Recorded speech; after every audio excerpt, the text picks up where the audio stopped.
Okay, children, let's lay back.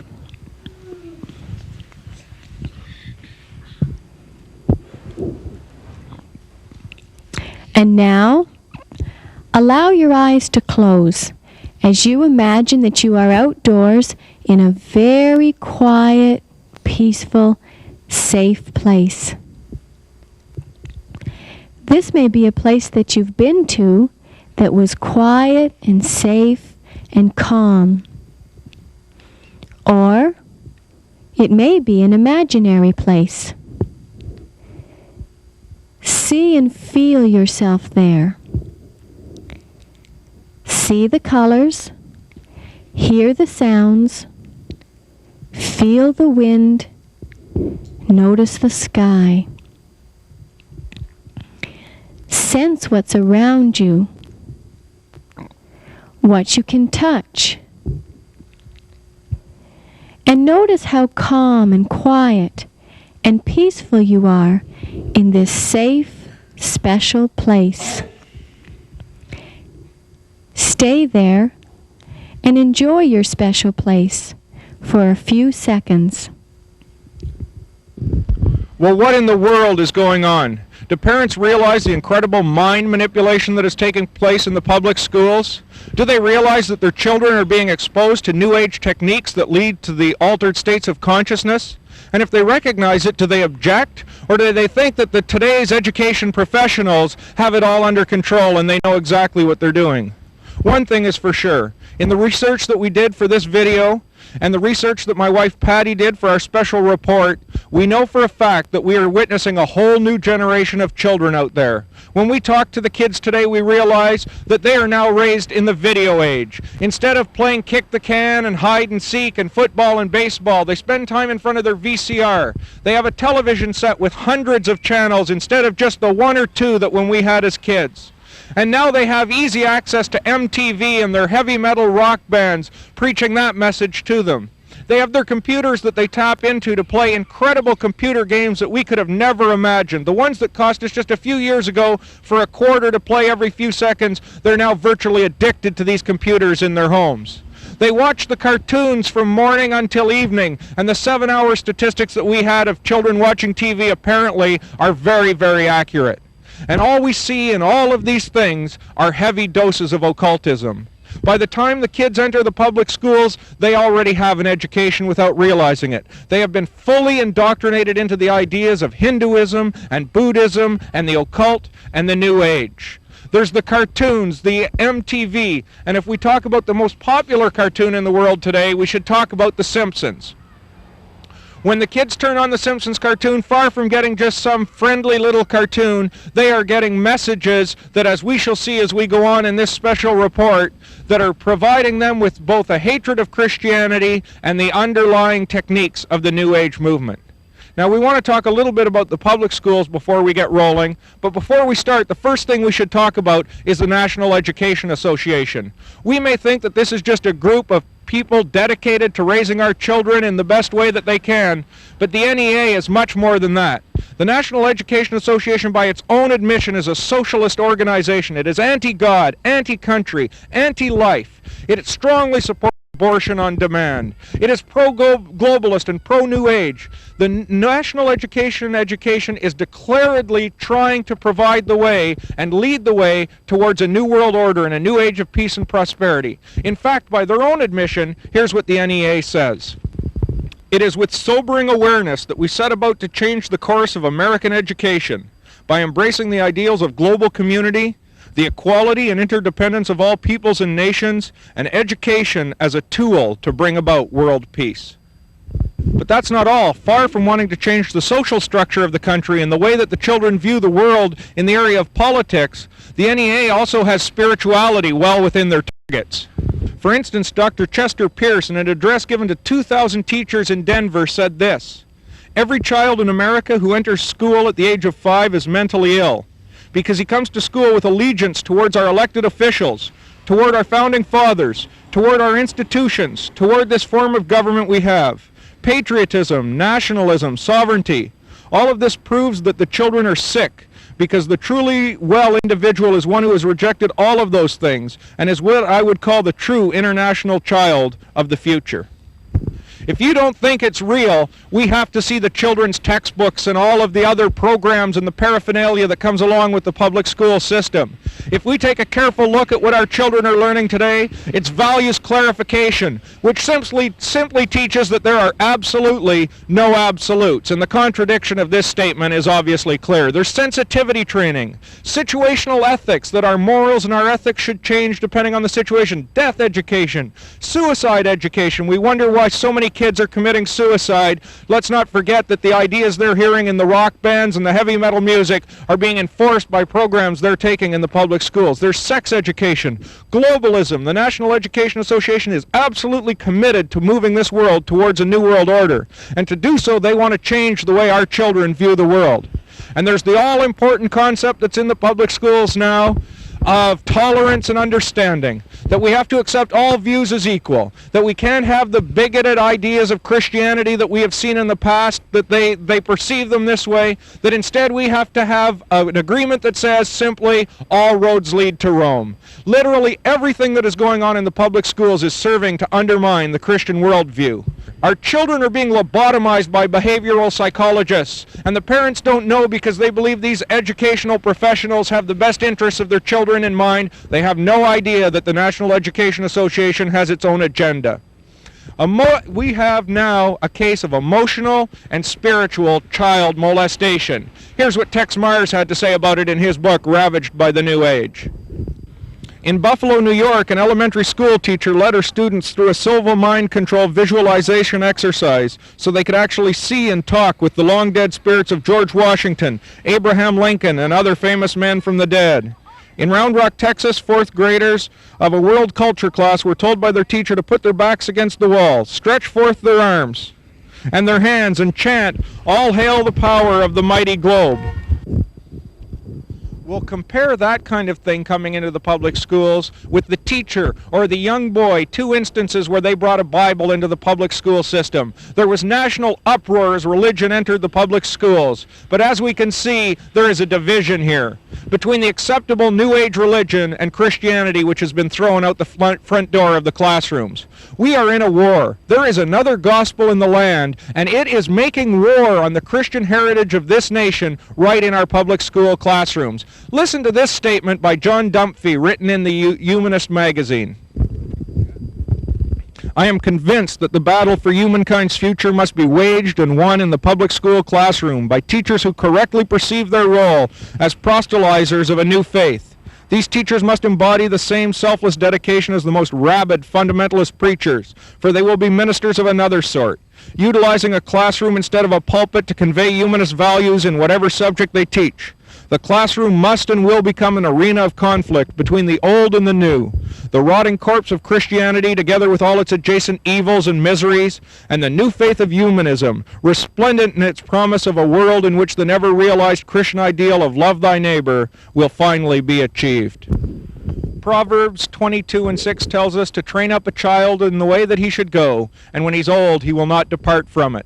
The truth of that statement is simple, that if we will raise up our children in biblical principles, he will become skilled in using the Word of God. And he will know that when a situation arises without even being instructed and told how to do it, he will draw upon that training and he will react in the proper way. And he will know to have faith in God and call on the power of God and stand upon his Word in the face of trials.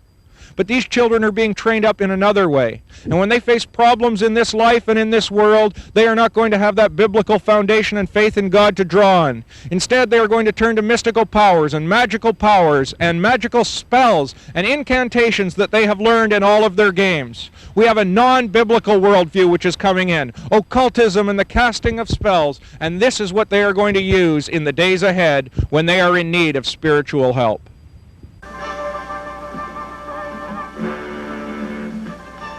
From beyond any known galaxy, bringing with them the laws and ideals of their doomed planet Thundera, come the Thundercats.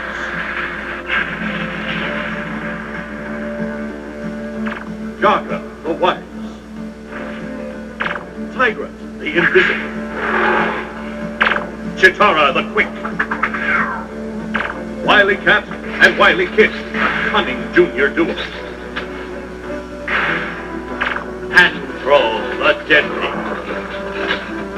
and the snot, the Thundercats, all sworn to serve their young lord, Lion-O, and to instruct him in the secrets of the Eye of Thundera. The eye embedded in the hilt of the mystic Sword of Omens, and the source of the Thundercats' power. Thunder! Thunder! Thunder! Thundercats! Ho!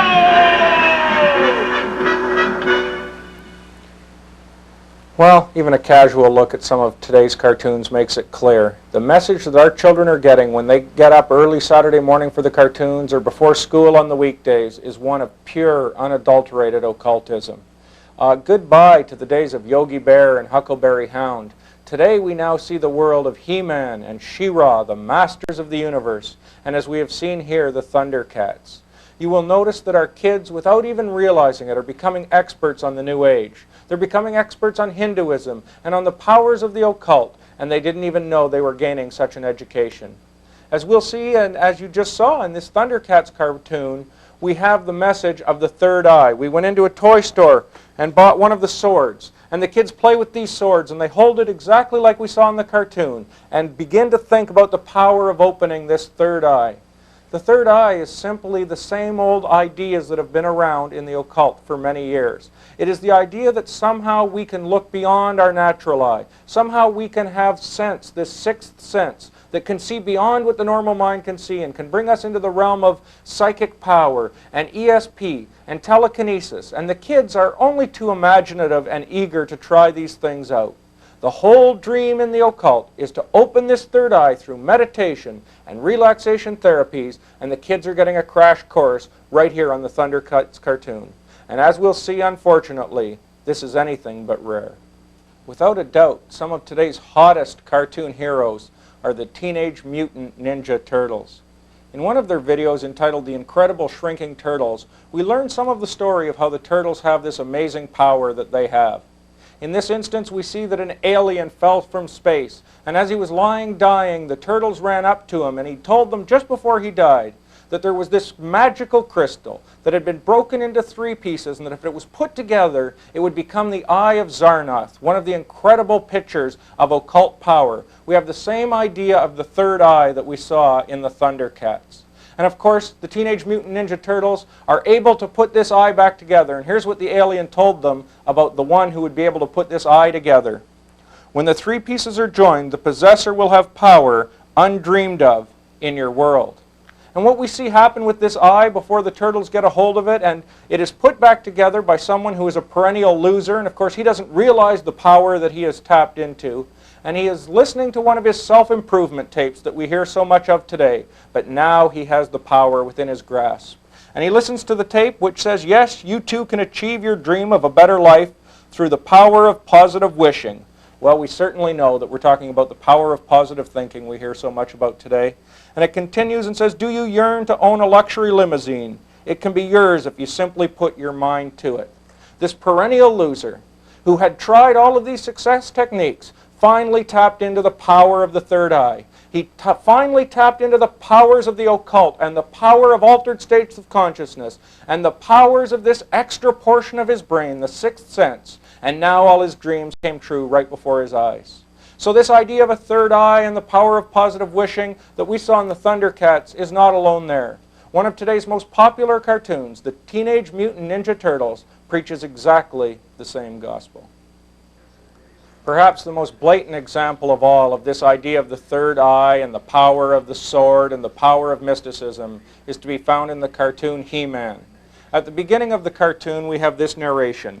Travel with us now through the dimensions of time to the most amazing planet in the heavens. This is Eternia, a land of swamps where unseen demons lie in wait. Eternia is a land of sorcery and magic. There are powerful forces at work throughout the land. But no place is as magical and mysterious as the Castle Grayskull. Within these walls are mysterious secrets and powers beyond imagination. And then we have He-Man say, I am Adam, Prince of Eternia, defender of the secrets of the Castle Grayskull. Fabulous secret powers were revealed to me the day I held aloft my magic sword and said, by the power of Grayskull, I am the power. It's extremely interesting in this instance, this blatant instance in He-Man, this is the beginning of every episode, that the man's name is Adam. You will recall that there is a biblical Adam. And that Adam and Eve in the Garden of Eden were tempted by the serpent, who offered them all the power in the universe if they would follow after him. And he said, ye shall not surely die, ye shall be as gods. And it was the very lie that caused mankind to fall. And of course we have this new Adam, who realizes his power how? By lifting aloft his magic sword and saying, I am the power. We have another gospel being preached. A gospel that it was the right thing for Adam to do, to accept this power and these promises of Satan. You will recall that Jesus was offered all the power in the world if he would bow before Satan, but he refused to do it. The gospel of He-Man is the exact gospel of the Garden of Eden. It is the exact gospel that caused Satan to be cast from the heavens. This idea that we are gods and that we have all the power within us, and that if we can use this power, we will become rulers of this universe, or the most powerful man in the universe. It's also interesting that the episodes of He-Man enter with a story about saying we must go. Time grows short, and we have to await the one whose coming is foretold by legend. And of course this one will be a great powerful one who has unlocked all the secret powers of the third eye. And it fits so clearly with the picture of the Antichrist that we know the Bible prophesies for the last days. There is another gospel in the land. And when our children get up and watch the cartoons on Saturday mornings, they are having that gospel preached to them. We think they hear the only gospel they hear on Sunday mornings, but Saturday mornings, it's as deep a gospel as we can imagine that is being preached to them. Unfortunately, it is the gospel of Antichrist and not of Christ. The Thundercats, the Teenage Mutant Ninja Turtles, the Visionaries, He-Man, these are only a few examples. We have to watch these cartoons with our children and make sure we know exactly what it is that is being force-fed into their little minds.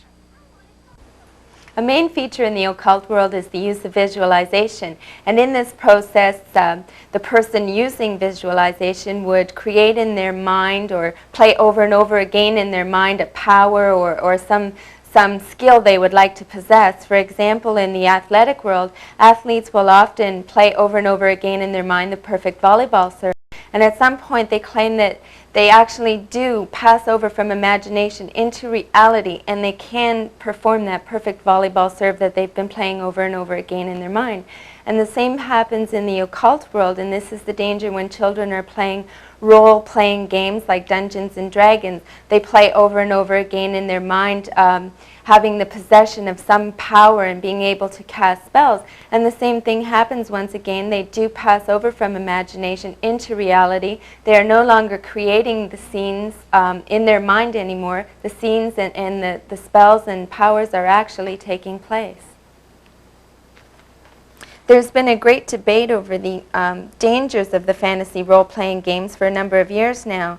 But despite suspected links between suicides, murders, and Dungeons and Dragons, teachers continue to use the game to enhance the reading and math and imaginative skills of their students. For example, Tom Vercoe of the Toronto Board of Education claimed back in 1985 that he does know the game has come under fire because it's been linked by some to murders and suicides in the U.S. And more recently, the 2 murders in Orangeville, Ontario, Canada were also linked to Dungeons and Dragons. But that's not going to stop him from teaching his students to play the game, he claims. Just 1 month after Vercoe made this comment, a 16-year-old from Killaloe Station in Canada shot himself. His father, Andre Cote, claimed that his son Michael had been involved in the game Dungeons and Dragons at the time of his son's suicide. And Mr. Cote said that he found a poem from the Dungeons and Dragons game on his son's bed, directing him to hide in the woods and forget life and forget light.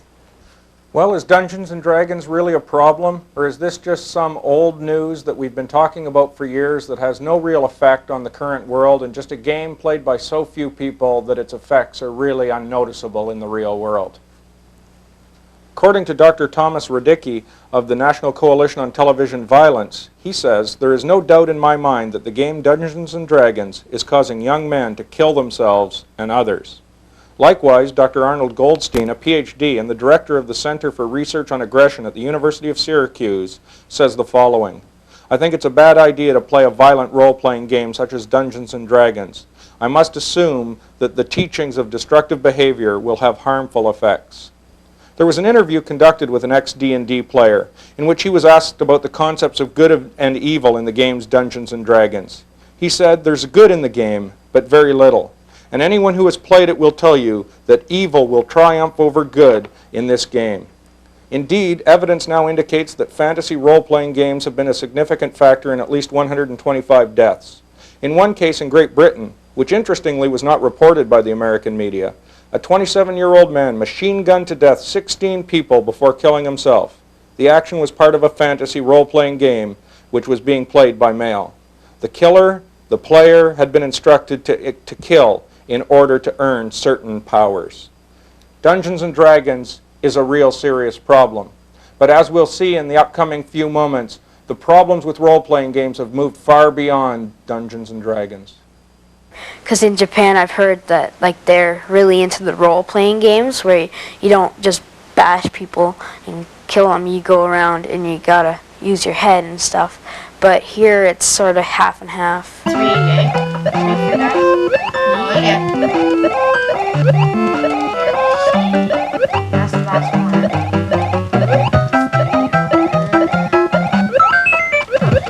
Oh yeah, you missed this card. You missed the coin. I know where the coins are. It's just that I can't go to them. Any idea at all that Dungeons & Dragons is a passé concern in the years gone by and that no one really plays it anyway is shot down immediately when we go into our local video store or into the toy stores and take a look at what the newest toys are. Because some of the hottest selling items, of course, are the Nintendo games, and I'm sure we've all heard of Nintendo by now. And as we went into our local video store where they rented the games, we asked the sales clerk and he told us that they were sold right out. That they were rented every night, and the kids who couldn't buy them were just renting them one night after another, every time they could get their $5 to rent the games to play them. So we began to take a closer look at the Nintendo games, and as we walked down the aisles of the video store, we saw the incredibly descriptive titles. I'm looking at here some of the instruction manuals for Final Fantasy, and we'll talk about this in a second, Dungeon Magic, Wizardry, and this was only the beginning of what were in those video counters. Then we went and conducted some interviews with some young men who were video game addicts, so to speak, and who spent all their time at these games, and we learned, as I mentioned off the top of this report, that it's a whole new world out there. These kids are talking in terms we don't understand. They're in front of their video boards, and they totally understand and are entranced in a world that we know nothing about. One of the kids that we interviewed smiled because his mother was off the camera and said, "My mother just can't figure this thing out. She doesn't even know where to turn the keyboard on. Yet this is his whole life, and the generation gap has grown as never before."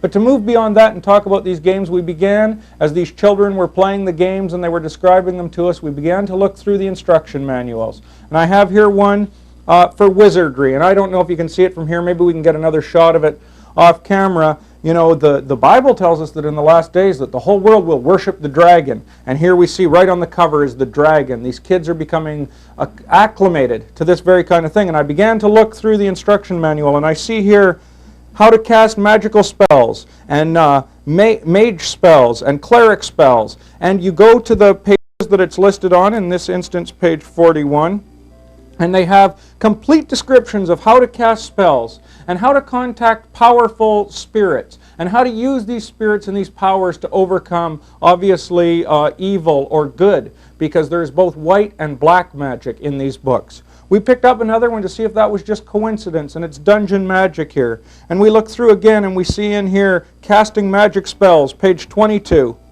with a complete description, and it says here, each wizard has mastered a certain type of magic. When you meet a wizard, he will give you 4 basic elements of his mystical studies. So we have a wizard now teaching the children of his magical studies. And then here it says, it is important to remember that the source of all magic is the life force of the user.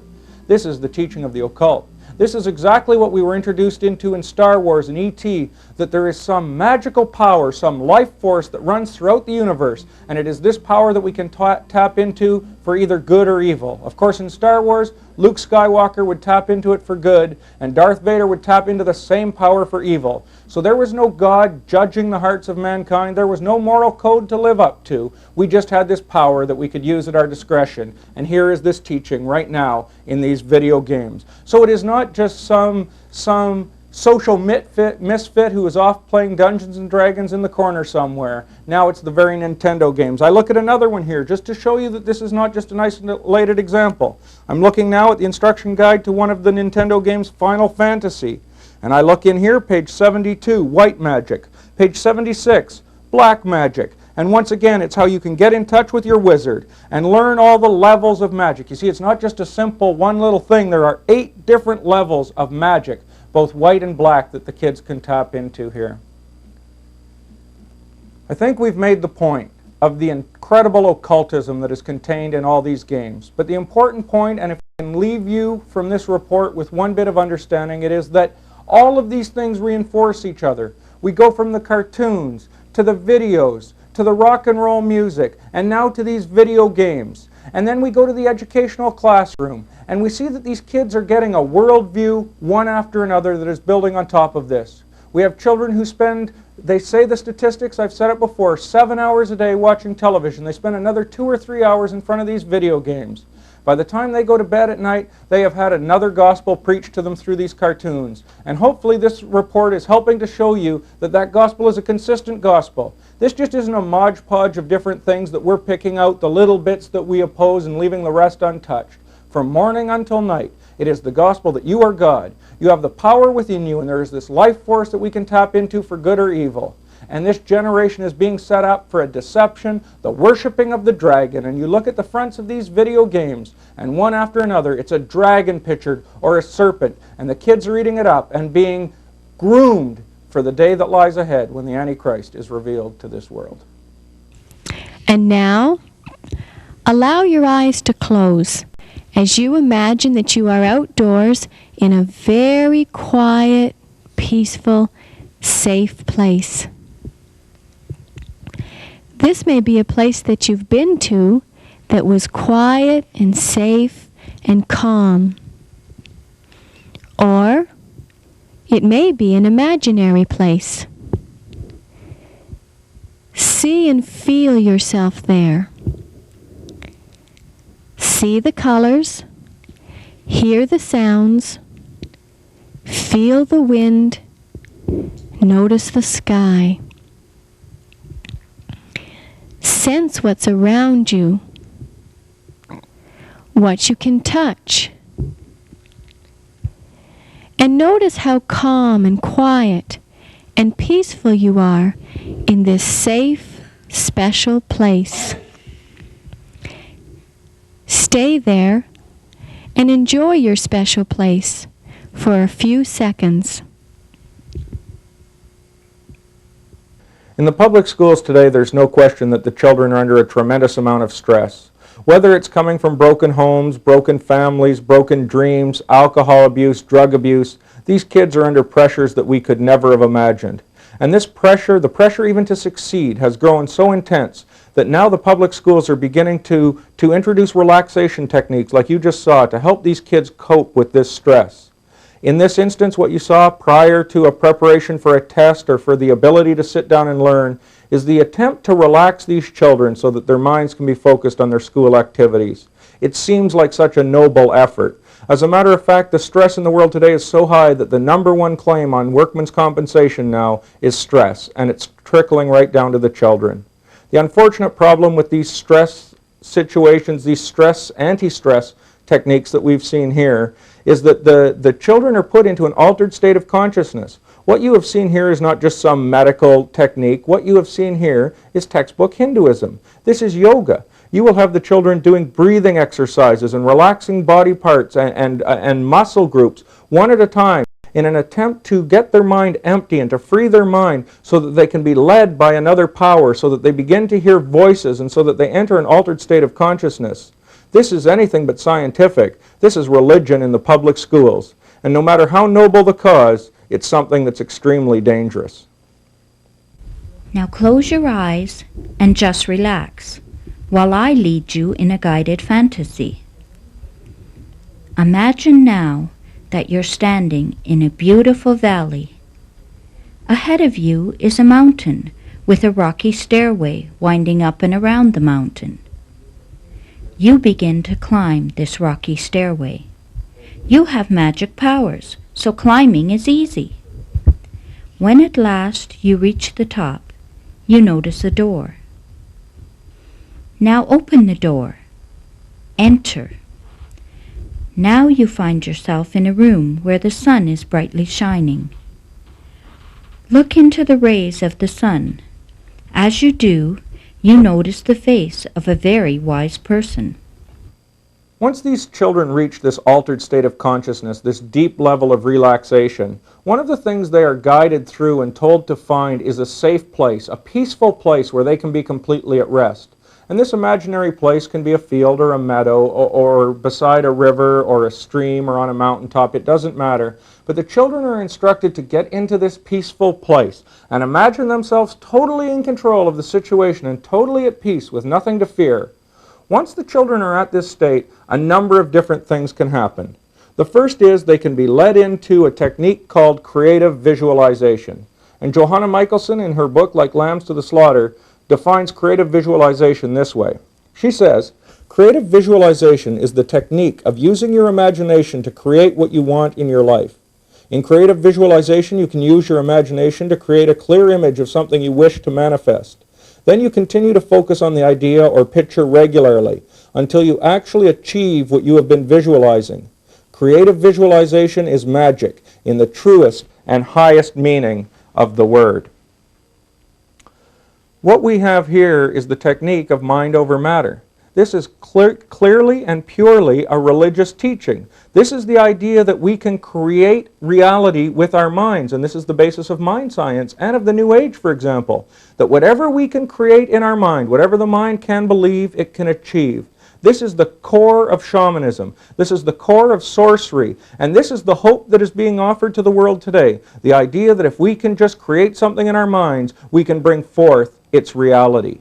So this is the first place that the children are led in their peaceful place, is towards a creative visualization and learning how to try to manipulate reality with their minds. I think it's something that if most people realized what was going on, they'd be tremendously concerned about. But there's a second aspect of this peaceful place, a second path that can be taken from this peaceful place that we really ought to pay heed to as well. Now, your wise person is coming towards you. You may ask your wise person anything you want, because this is someone who knows all about you. Okay, it's time to go now. But remember, you can come back to this place or any place that you feel safe anytime you want. And your wise person will be there to answer all of your questions. Of course, one of the central questions here is just who are these wise persons? Are they just, as the educators tell us, our inner voice or our higher self, or just our inner voice, which is trying to lead us and guide us based on intuitive reality? Or are they instead spirit guides or something we've contacted from the demonic realm? While the educators may tell us that this kind of thinking is foolishness, the truth of the matter is that we can go look at the textbooks from the shamans and witch doctors from hundreds and thousands of years ago, and we can hear the tradition and find out that the exact same techniques that are being used in the public schools to contact these wise persons were the exact techniques that witch doctors used to contact their spirit guide from the demonic realm, empowering them to use magical incantations and chants and to tap into another dimension. One of the leading educators in this area was Dr. Beverly Galian, and she was quoted as saying, "We don't call them spirit guides in the public schools, we call them imagery guides." And of course what she was referring to is the fact that let's just change the name so we don't raise an uproar and we don't get people concerned because they believe they're doing, of course, the very best thing. Another example of this contradictory explanation of what's going on here was pointed out by Dave Hunt. Here's what Dave Hunt writes about Dr. Michael Samuel's book entitled The Well Body Book. Says Dave, his identification of this mysterious and apparently all-knowing and all-powerful entity is contradictory and hardly satisfying. On the one hand, Dr. Samuels parrots the psychological explanation so popular today in suggesting that this apparently infallible voice that speaks with its own independent inner voice is simply one of the many forms of the infinite wisdom allegedly residing in each of us. Yet in Spirit Guides, Access to Inner Worlds, Samuel seriously declares that his imagery doctor is actually his personal spirit guide whom he contacted through instructions from Rolling Thunder, a Native American Indian shaman. Just how powerful are these techniques? Are we being led into the occult? Are these techniques which are purported to lead to relaxation and inner guidance actually leading us right into the arms of the occult? And now, return and open your eyes. Are these techniques so powerful that the kids have to be led to come out of these very slowly and very cautiously? It's interesting, one of the programs taking place in the school boards is called the Quieting Reflex. And my wife Patty and I were listening to the tapes in our car driving from North Bay to Toronto one time. And as we listened to these tapes and listened to the techniques that are being used on the children, they stopped in the middle of the tape about a half hour in and said, please do not listen to these tapes or this description of an imaginary guide or of a quiet place. If you're operating a motor vehicle, it may cause you to lose touch with reality. Of course, we weren't all that concerned, believing that the Lord had his hand upon us and that we were listening to these for research purposes. But the point is this: if these techniques are so powerful that they suggest not using them while operating a motor vehicle, what is it that's coming into the public schools? This is not science. This is religion. As we've said again and again, it's religion, pure and simple. In addition to the blatant indoctrination into the occult and witchcraft in our public school system, our educational system is now intensifying its campaign to destroy the minds, souls, and morals of our children. It is preparing them for the occultic humanistic civilization now being created. The New Age mindset is being promoted through textbooks, values clarification, sensitivity training, situational ethics, globalism, multiculturalism, death education, evolution, Eastern religion, group dynamics, group decision-making, socialism, sex education, peer socialism, anything and everything that undermines our Judeo-Christian foundation. The public education system seems to be completely out of control. Generally speaking, though, teachers really aren't at fault. The system is. The system that allows disrespect of teachers and administrators. The system that allows social passing of functional illiterates because retaining them might injure their delicate psyche or self-esteem of the at-risk child. Before coming to the Omega Letter, I spent several years in Toronto counseling young people who had come into conflict with the law or had trouble at home or at school. Some of these kids were runaways or prostitutes. Some were young offenders. There were drug addicts. There were alcoholics. There were car thieves. There were gang members. Most of all, they were all children. Children who had taken the wrong path somewhere in their lives. What amazed me the most at the time was the intense interest that so many of these kids showed in the occult. Many declared themselves to be witches or warlocks, and almost all of them, and I'm not exaggerating, wore jewelry or had tattoos that expressed this satanic or occultic interest. Many of them tended to gravitate toward heavy metal music, people like Ozzy Osbourne or groups like AC/DC and Black Sabbath. And if you listen to any of these groups for more than a few seconds, you'll see that it's not the quality of music that attracts these kids. It's the image. I asked one 17-year-old who was in for trying to kill his stepfather why he liked Ozzy Osbourne so much. He told me everybody likes Ozzy Osbourne. Man, he tried to kill a chicken on stage once. There's nothing inherent in occultism or Satanism that attracts these kids in the first place. It's almost always the image that they feel they can have. The image to their peers as somebody who's really into something radical. Or the rebellion against the authorities like counselors or teachers or parents. If you look at the childhood of many of these kids who become involved in Satanism as teenagers, you'll find that they began their interest in the occult at a very early age. They may have played a lot of arcade games or read bizarre novels. Maybe they were involved in Dungeons and Dragons.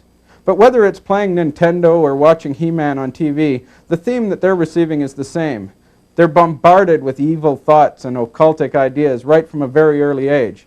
And this whets their appetite for later when they become teenagers and they start gravitating toward a peer group of people who share a common interest. As the time passes and the kids get older, their interests become more intense. You move beyond Nintendo and start getting into casual gatherings to talk about the occult or to play Dungeons and Dragons. Gradually, you want to try things that are even more extreme, and you may have a seance. Often they'll try and contact spirit beings or even the spirits of people who have died. Then they might even get into Satan worship, or devil worship as it's known, and they may try animal sacrifices. I remember living in Toronto, the police actually told people to keep their black cats in the house because black cats were a favorite sacrifice for cult groups. During our research for this video, we had the opportunity to talk to several people who sell Dungeons & Dragons games and other role-playing games. If you ask them what they think of the controversy of Dungeons & Dragons games and if there's any danger, they almost always say the same thing. A sick kid is a sick kid, and if he's going to do something and commit a crime or kill himself, he was going to do it anyway. It doesn't matter whether he's playing Dungeons & Dragons or playing Monopoly. This is totally wrong. There are specific messages within Dungeons & Dragons and other role-playing games, as well as in heavy metal music. Those messages tell kids specifically to kill themselves or to kill someone in their family or to harm their teacher in some way. You can't tell me that it's the same telling a kid, a depressed kid or a kid who's disturbed in some way, you can't say it's the same thing to tell him to go kill his teacher as it is to tell him to pay rent for landing on boardwalk. That's an extremely narrow view. Children are extremely impressionable, and it's important in these early formative years to let them know what's healthy and what's responsible. Proverbs tells us to raise up a child in the way he should go, and when he is old, he will not depart from it. That's an awful lot different than telling a kid, do whatever you want to do, because if you do something wrong, you are going to do it anyway. Well, how do we summarize it all? I think the children evidently are getting a whole new worldview, a worldview that we never knew. For example, when we talk about visualization, you'll notice that we pointed out how it starts in the cartoons with the third eye. And then we moved on to the computer games, how the kids are actually now learning to utilize these powers and these magical spells and the casting of spells. The kids are learning now how to become proficient in the use. But of course, this is just the fantasy world. This is just playing around in games until we get to the public schools. By the time we get to the public schools, the kids are told, no, these ideas that you gained in the cartoons and in your computer games are the real thing. We're now going to practice them in the public school system. And then we move on, and as those of you who read Johanna Michaelson's book, The Beautiful Side of Evil, will know that when Johanna contacted her spirit guide in the occult, she did it using the exact same techniques we had in the public schools. And Johanna will tell you about her experience with Silva Mind Control. And those of you who know someone who've taken this program will know that when they graduate, they are given their money back if at the end of that course, through the use of visualization and psychic power, they cannot identify the illness of someone by just looking at a closed file folder on the desk. When you get to it, you see the end teaching becomes, you are God's. All the power lies within you. You have potential like you've never known. And it's the central teaching of the Garden of Eden. A whole worldview is coming forth here. Another area of concern that we talked about was the use of toys. And in the clip that we saw where my wife Patty talked, she mentioned about the fact that athletes will rehearse something in their mind, believing that if they can see it in their mind, then they can achieve it in the physical realm, and that somehow this mental power will be translated into activity. And of course the children then go to the toy stores, and they've watched their cartoons, and we know that the cartoons have become really nothing but 30-minute programs advertising the toys in the toy store. And the kid will go and, as we saw, get his magic sword, or he will get these other toys and he will begin to play with them, and he'll begin to act out. And of course with children and their imaginations, the one thing we know is it's not long until they're out playing with their friends and their imagination becomes alive enough that instead then of calling their friends names or sticks and stones will break my bones, they're casting spells on each other that they've learned in their games. There's a break that takes place here, and it's something that's very dangerous. We're not talking about backward masking here. We're not talking about being paranoid. As a matter of fact, one of the clever things that educators laugh about is how paranoid fundamentalist Christians sound when they complain about these things, because it sounds so outrageous. It sounds so off the wall. But we're not talking about a few words backwards on a record album here that may say something. We are talking about outright indoctrination. We have gone beyond the hidden ideas in the back room of a circus right into the main public school system. There is an agenda.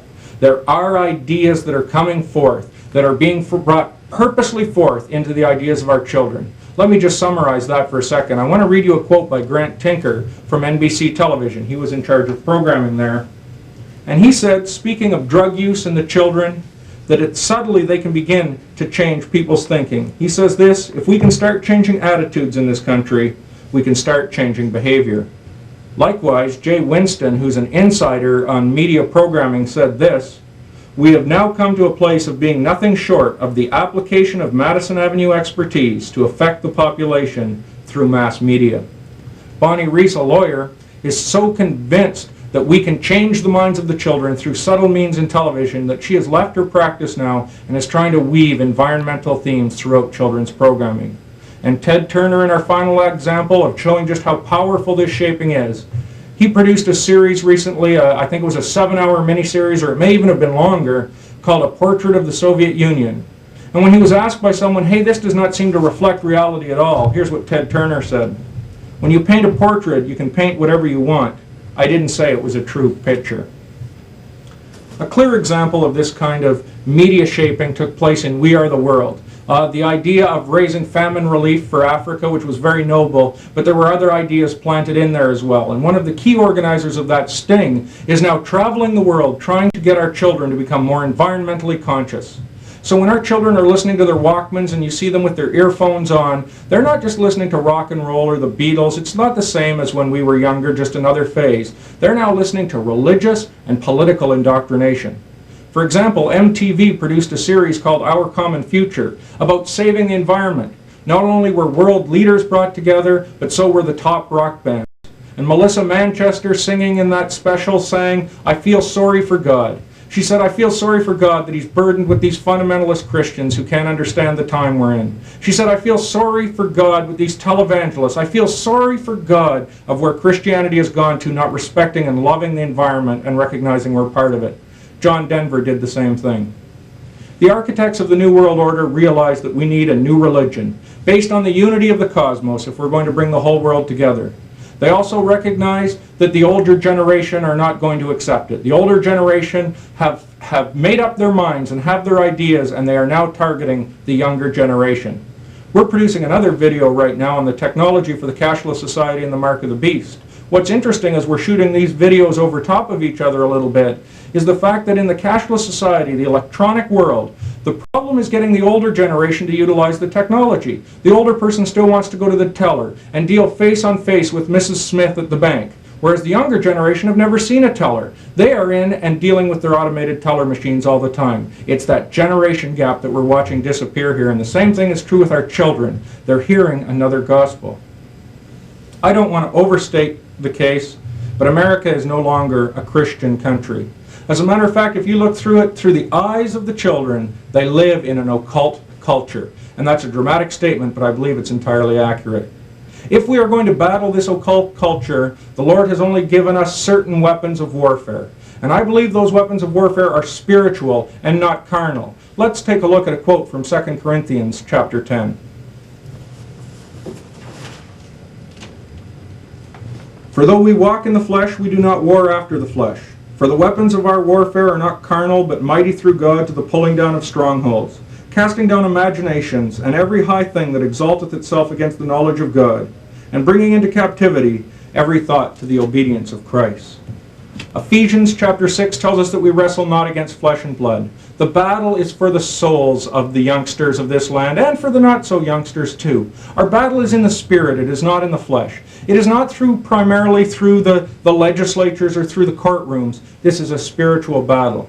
If we are telling our children not to play the video games and not to watch the cartoons that the occult ideas we're seeing, and yet we go out and partake in our own fleshly activities, listening to country and western music instead of rock and roll, and doing things that the children know, these kids are intelligent, they recognize the hypocrisy.